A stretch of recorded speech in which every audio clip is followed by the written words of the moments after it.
What is going on, denizens of the multiverse? It is Jacob Rewind here with My Ticket's Your Ticket. I'm here. It's true. I'm here. I'm right here in your ears. Oh yeah, that's gotta feel nice for you. So, ladies and gentlemen and listeners, welcome to another episode of My Ticket's Your Ticket, where I see 3 movies so that you only have to see one. I saw 3 movies today, and I saw them back to back to break to back. It was a triple feature today, and oh man, am I tired. But that's not what you want to hear about. You want to hear about the movies I saw. So anyways, today I saw 3 movies. Pray for the Devil, a horror drama, One Piece film, Red, an anime action adventure, and Black Adam, a DC action adventure, a live action adventure. And let's just hop right into it and talk about Pray for the Devil. So I saw Pray for the Devil, and first things first, it was a completely empty theater. I was the only person in there going to see Pray for the Devil. Also, I thought that the title of the movie was Pray for the Devil, P-R-A-Y, but it's actually P-R-E-Y, Pray for the Devil. And that's a little bit of a funny pun that's also the funniest joke in the whole movie, is that funny opening pun. So, horror isn't really my scene. I don't watch a lot of horror movies. I don't know what makes a good horror movie or not. But one thing I can say about this movie is that for the entirety of it, I was never bored, and I was never angry at the screen and feeling like, oh my god, these characters are morons, they're wasting my time, why don't they just do what I want them to do?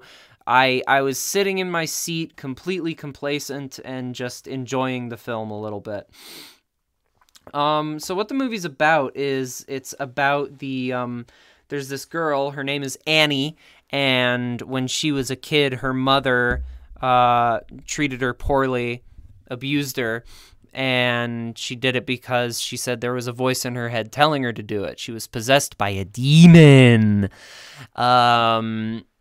So since that happened to her, she wanted to become an exorcist, and I didn't know this, but apparently ladies are not allowed to be exorcists, and I just find that straight up cruel.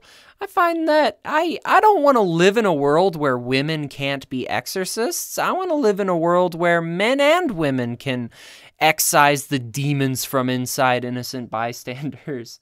So first things first, let women be exorcists. Come on, people. So that was an interesting sort of premise for the movie, of this character who wants to be an exorcist. It's cool.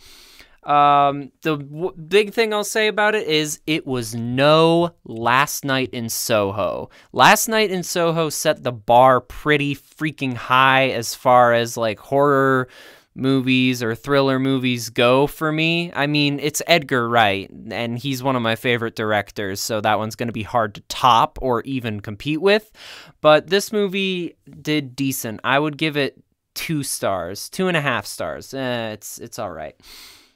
And speaking of star ratings and movie reviews, did you know you can follow me on Letterboxd? I'm on Letterboxd, Jacob Rewind on Letterboxd. You can follow me there and see my movie reviews posted before I even put them into the podcast, if you want a little bit of a sneak peek into, and you'll also see the reviews for movies I watch that aren't for the podcast. So if you want to follow me on Letterboxd, make my day.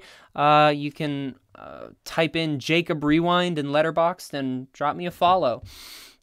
Another thing I'll say about Pray for the Devil is that it didn't surprise me. It's not a very surprising movie. It's pretty by the beats, but one great thing about it is that it did make me feel very smart in the theater. I mentioned I was completely alone, so I had my phone on as a light and I was taking notes, and I wrote a note in my book like, oh, wouldn't it be, maybe this is what happens, I bet. And then, hey, I got it. Hey, I got it right. So that was pretty good. It was a nice moment to be watching the movie and be able to predict what happens next. There are probably some people out there who, when that happens, they think it's a bad movie. When that happens to me, I think it's a logical movie, because you should be able to predict what happens next if the movie is logical and setting itself up correctly. But the movie should surprise you at some point. And this movie did not surprise me. And we will get to One Piece film Red. That movie surprised me, but we aren't there yet. We aren't there quite yet. The other thing I wanted to mention is the jump scares were cheap. None of the jump scares made me pee my pants. I am a little 8-year-old baby boy who can't handle horror. I couldn't take The Shining. The Shining was too spooky for me. So, I mentioned horror isn't my game. But this movie didn't have any jump scares that really hit for me and really made me jump, but there were a couple body horror moments that really had me covering my eyes. Like, there's this weird moment where they're exorcising a demon from inside the girl's belly, and you can see the demon in the belly, and it's really freaky. And there's also this weird moment where Annie takes a hair out of her own eyeball. Ugh! And I hate eyeball stuff. Eyeball stuff is the worst for me. People touching their own eyeballs, people poking their own eyeballs. It's nasty.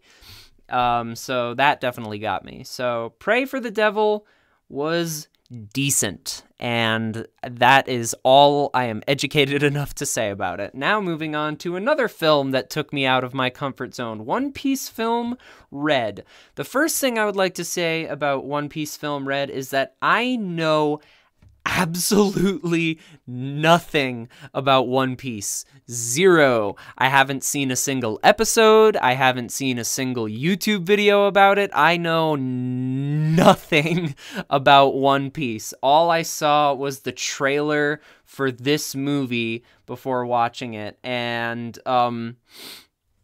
it was really entertaining. It was an entertaining movie. One thing I found so odd about it is it reminded me a great deal of Lyle Crocodile, the movie that I watched 2 weeks ago that I absolutely hated. Because in Lyle Crocodile, if you listen to that episode, you may remember it's about a singing alligator that can't talk. And it's sort of a musical in that way. This movie is also a musical in that one of the main characters of the film is a singer, and they're the only singer in the movie. So it's a musical, but with only one character singing, so it's like, it's weird, but since she can actually talk and act like a human being and interact with other characters, it's not as goddamn infuriating as Lyle Crocodile was. So the movie starts off very grim. It sets up this really dark world that's like really plagued by pirates and an evil navy, and it's like, oh, look at this dark world. And then right after that, all the characters are smiling, because the movie is about this international pop star named UTA, or Uta-chan. Oh yeah, by the way, I saw the movie One Piece. I just wanted to say it like that because that's how Aaron Hansen says it in one of the Game Grumps comedy sketches, their ad for Crunchyroll. One Piece! So, there, I got to do that. That's, I'm smiling now. One Piece! But right after that really depressing opening, all the characters are smiling, because the main character, UTA, her objective is to put on a never-ending concert that makes everybody in the world smile. And it's so cool, and it made me smile, because I like music, I like singing, I like dancing, and it put a smile on my face. It made me really happy. Also, in contrast to the other two movies I saw, this movie is actually in color. There's so many movies out there that are just so dark and one color. This movie has a lot of colors, a lot of expressive, a lot of colorful characters as well. There's a couple talking animals too, which is brilliant. And oh my gosh, does it go crazy. I mentioned that Pray for the Devil and Black Adam, neither of those movies surprised me. One Piece film Red, it surprised me on two specific beats, and I'm not going to spoil what those beats are in case you want to check the movie out, because it really made the movie very interesting for me.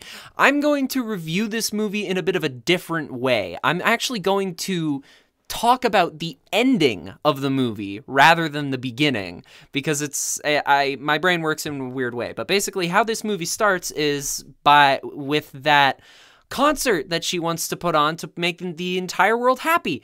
And the movie ends with a demon that has been summoned, and the only way to beat the demon, a demon that exists in two realms simultaneously, and the only way to beat the demon is to hit it in the exact same point in both realms at the same time. It goes nuts. It goes crazy at the end. It goes absolutely ludicrously nuts, and the action scenes are great, and the music is banging. It's pretty awesome.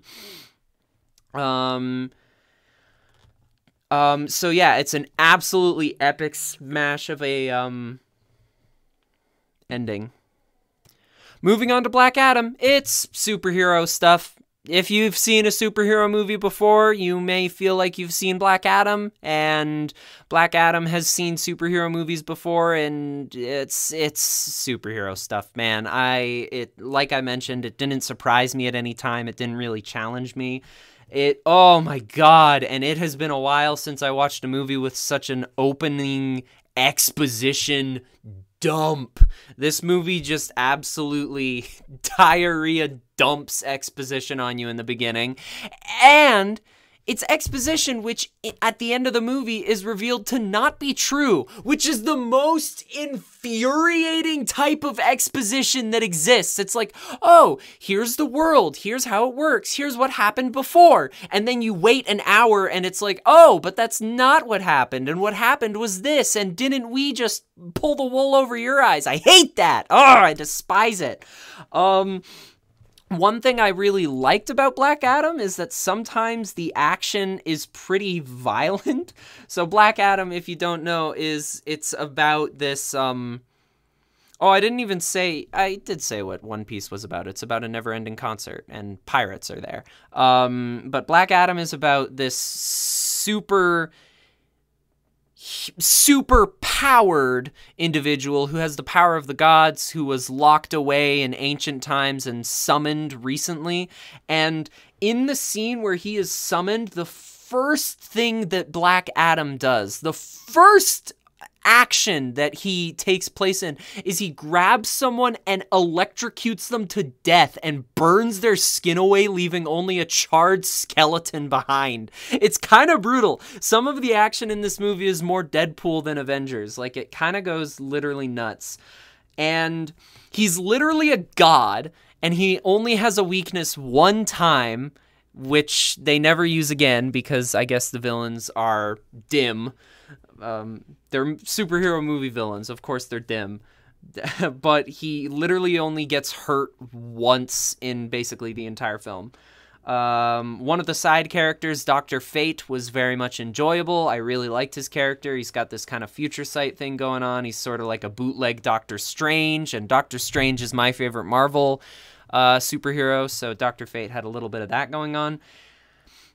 It was a little bit of a frustrating movie to watch, because as I was sitting there watching it, I was like, I feel like this should happen, and the characters were like, no, that is not what's going to happen. This is what's going to happen. He is a villain. He's killing people. That makes him a villain, and we, the heroes, will not let a villain kill people, so we're going to put you in prison forever, where you will rot. And it's like, come on, he's killing bad people, guys.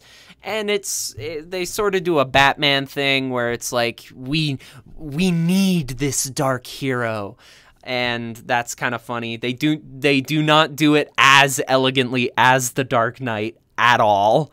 But that much should be obvious. It's not directed by Christopher Nolan and changes superhero movies forever.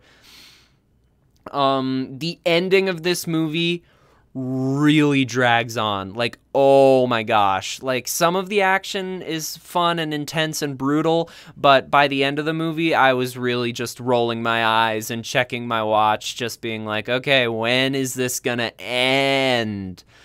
And you don't want that for your ending. You want your ending to have you on the edge of your seat the whole time, not have you be out of your seat and walking out of the theater to go to the bathroom. So those were the 3 movies that I saw, and ladies and gentlemen, it's the part you've all been waiting for.